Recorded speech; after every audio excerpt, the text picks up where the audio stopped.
Hello అండి, welcome back to మన కోస్తా రుచులు. ఈరోజు మనం మార్నింగ్ బ్రేక్ఫాస్ట్లోకి కొబ్బరి చట్నీని ఎలా ప్రిపేర్ చేసుకోవాలో చూద్దాము. ముందుగా ఒక మిక్సర్ జార్లోకి కొన్ని పచ్చి కొబ్బరి ముక్కల్ని తీసుకుందాము. ఆ తర్వాత కొన్ని అల్లం ముక్కల్ని కూడా యాడ్ చేసుకుందాము.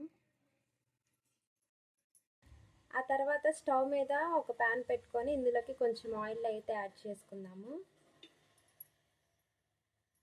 ఆ తర్వాత ఆయిల్ హీట్ అయిన తర్వాత ఇందులోకి కొన్ని పల్లీలు అయితే తీసుకుందాము. ఆ తర్వాత ఇందులోకి కొన్ని పచ్చిమిరపకాయలను కూడా తీసుకుందాము. ఆ తర్వాత ఒక 2 టేబుల్ స్పూన్ల వరకు తెల్ల నువ్వులను కూడా యాడ్ చేసుకుందాము.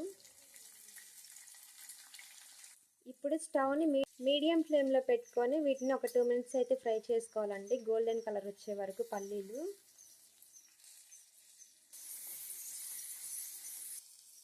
ఇలా గోల్డెన్ కలర్ వచ్చేంత వరకు ఫ్రై చేసుకోవాలి. ఇప్పుడు వీటిని కొంచెం చల్లారనిద్దామండి. పల్లీలు చల్లారేలోపు మనం పచ్చి కొబ్బరి ముక్కల్ని మిక్సీ పట్టుకుందామండి. ఇప్పుడు ఇందులోకి కొంచెం ఒక చిన్న రెబ్బని చింతపండుని యాడ్ చేసుకుందాము. అలాగే టేస్ట్కి సరిపడా సాల్ట్ని కూడా యాడ్ చేసుకుందాము. ఇప్పుడు వీటిని ఒకసారి మిక్సీ వేసుకుందామండి, కచ్చాబచ్చాగా వేసుకుందాం. కొబ్బరి అల్లంని ఇలా మిక్సీ వేసుకున్న తర్వాత ఇప్పుడు ఇందులోకి చల్లారిన పల్లీలు పచ్చిమిర్చిని కూడా యాడ్ చేసుకుందాము. మళ్ళీ ఒకసారి వీటిని మిక్సీ పట్టుకుందామండి మెత్తగా. ఇలా మిక్సీ పట్టుకున్న తర్వాత ఇందులోకి మళ్ళీ కొంచెం వాటర్ని యాడ్ చేసుకొని మళ్ళీ ఒకసారి మిక్సీ వేసుకుందాము. ఇప్పుడు మనకి కొబ్బరి చట్నీ అయితే రెడీ అయిపోయిందండి. ఇప్పుడు ఇందులోకి మనం పోపు కూడా రెడీ చేసుకుందాము.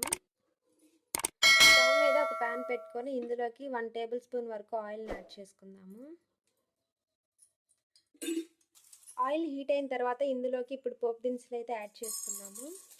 2-3 ఎండుమిర్చి, కొంచెం జీలకర్రని కూడా యాడ్ చేసుకుందాము.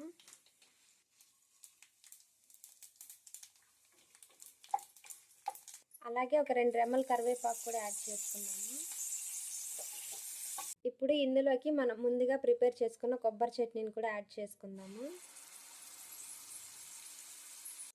ఇంతేనండి, మనకి కొబ్బరి చట్నీ అయితే రెడీ అయిపోయింది.